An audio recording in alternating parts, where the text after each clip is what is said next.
This is how to cook cicadas. Cicadas are full of protein and good for you. And first of all, you want to wash them off because they're like very muddy. They come from the ground.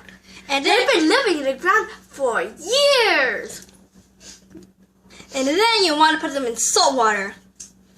Like for 1 day. 2 days is best. Salt water makes it more salty and tastes good. To get rid of the germs, you want to put them in salt water because it kills the germs off. And then you want to heat the oil, and you have to pour in just enough oil to cover the bugs, potatoes to eat. It makes it crispy and yummy. For best results, cook for 2 minutes. These molds and their skin are very good for your eyes. Once you're done, pick up one and enjoy.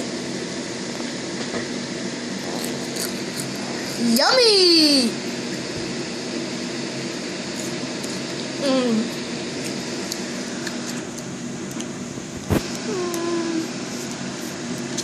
Yummy.